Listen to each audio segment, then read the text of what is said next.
அன்பான மாதா தொலைக்காட்சி நேயர்களுக்கு வணக்கம். இன்றைய நிகழ்ச்சியில் நம்ம தலையாய பிரச்சனை, தலைக்கு மேலே இருக்கிற பிரச்சனை தான் பார்க்க போகிறோம். என்ன பிரச்சனை?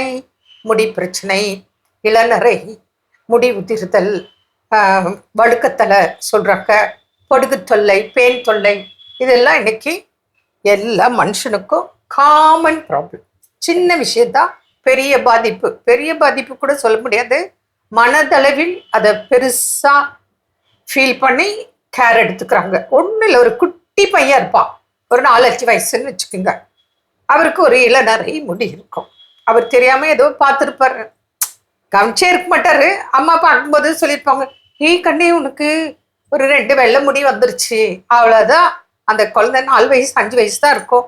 அது போய் பாருங்க, நீங்கள் எங்கே வேணா பாருங்க, நீங்கள் கோச்சிக்காதீங்க, ஜாலியாக தமாஷா தான் இருக்கிற உண்மையை சொல்கிறேன். கண்ணாடி முன்னாடி நின்னாங்கன்னா அந்த தலையை தான் பார்த்துட்டு இருப்பான். அதுவும் ஆண்கள் அதிகம், பெண்களை காட்டிலும் ஆண்கள் அதிகமாக அப்படி தலை இப்படி பண்ணுறது என்ன, அப்படி பண்ணுறது என்ன, சீப்பு எடுத்து சீவுறது என்ன, புரியுதுங்களா? அப்போது அந்த குழந்தை கூட சொல்லும், நரமுடிக்கு அப்பத்துலேருந்தே அதுக்கு பெரிய கவலை ஆரம்பிச்சிடும். அந்த அளவுக்கு இளநரை, அது ஆண் குழந்தை பெண் குழந்தை யாருக்குனாலும் பாதிப்பு. இது கியூரபிள்னா கியூரபிள். ஏன்னா இளநரை இது ஒரு வீக்னஸ்னால வரக்கூடியது. இதோட வெளிப்பாடு என்ன அப்படின்னு நீங்க புரிஞ்சுக்கணும். முடி ஆரோக்கியம் இல்லை அப்படின்னாலே உங்க பாடிக்கு வேண்டியான ஸ்ட்ரென்த் இல்லைன்னு அர்த்தம். அதோட வெளிப்பாடு தான் முடி குறைவு அல்லது முடியில குறைபாடுகள். இளநரையும் அப்படித்தான். இளநரை கரெக்டாக ட்ரீட்மெண்ட் எடுத்தால் கியூரபிள். என்னென்னா கொஞ்சம் டைம் ஆகும், ஒரு 10 months 12 months ஆகுது, 1 year ஆகுது மினிமம் ஆகும். எடுத்தீங்கன்னா ப்ராப்ளம் சால்வ்டு. இதே எனக்கு 35 வயசு 40 வயசு எனக்கு நரை அப்படின்னா அது இளநரை கிடையாது. அது நீங்க புரிஞ்சுக்கணும். அதே போல பொடுகு தொல்லை, இது காமனா இன்னைக்கு ஏகப்பட்ட பேருக்கு இருக்கு. ஆனா இதுக்கெல்லாம் பல லட்சம் கூட செலவு பண்ண நீங்க ரெடி. அந்த அளவுக்கு செலவு பண்ணக்கூடிய அவசியமே இல்லை. சிம்பிளா நிறைய சொல்யூஷன்ஸ் இருக்கு. நீங்க பார்த்தீங்கன்னா அதுக்கு ஹேர் ஆயில் இருக்கு, ஹேர் பேக் இருக்கு. நீங்கள் லைஃப் ஸ்டைலு என்ன ஃபாலோ பண்ணணும், எப்படி குளிக்கணும், முதல்ல எண்ணெய் தேய்ச்சி குளிக்கிற பழக்கமே நம்மக்கிட்ட இருந்து போயிடுச்சு, புரியுதுங்களா? இதே ஒரு ப்ராப்ளம் வந்துருச்சு, அதுக்கு இந்த ஆயில் உனக்கு தரேன், இது இத்தனை 1000ன்னா முதல்ல ஆர்டர் பண்ணி வாங்கிக்கிறீங்க. இந்த ஷாம்புனா அது வாங்கிக்கிறீங்க. அதை விட நம்மளே வீட்டில் இருந்து நீங்கள் வாங்கிக்கிறத நான் குறை சொல்லலை, உங்களுக்கு பிரச்சனையே வராமல் பாதுகாக்கும் வழிமுறைகள்லாம் நம்ம முன்னோர்கள் செய்துட்டு வந்தாங்க. அதெல்லாம் நம்ம மறந்துட்டோம். மறந்தது தான் இன்னைக்கு மருந்தாக நமக்கு தேவைப்படுது, புரியுதுங்களா?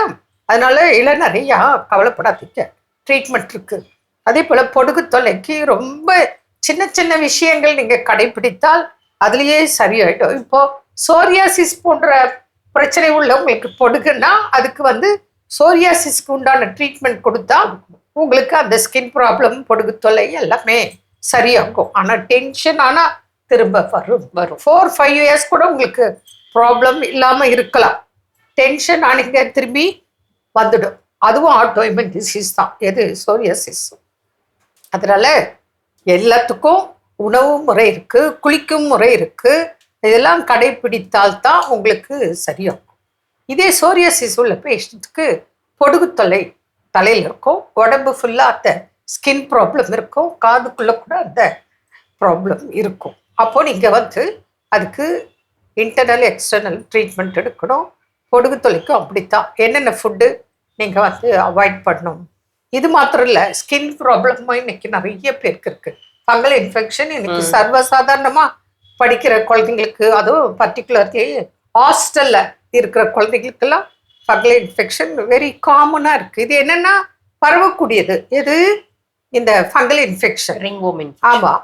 அப்போ என்ன ஆகுது, ஒருத்தருக்கு தான் அவங்களோட சீப்பு டவல் இவங்க யூஸ் பண்ணால் கட்டாயம் அது ஸ்ப்ரெட் ஆகும் ஒருத்தருக்கு ஒருத்தர். அதனால தான் அவங்க சோப்பு தனியாக வச்சுக்கோங்க, டவல் தனியாக வச்சுக்கோங்க, சீப்பு தனியாக வச்சுக்கோங்கன்னு சொல்லக்கூடிய காரணம் நீங்கள் புரிஞ்சுக்கணும்.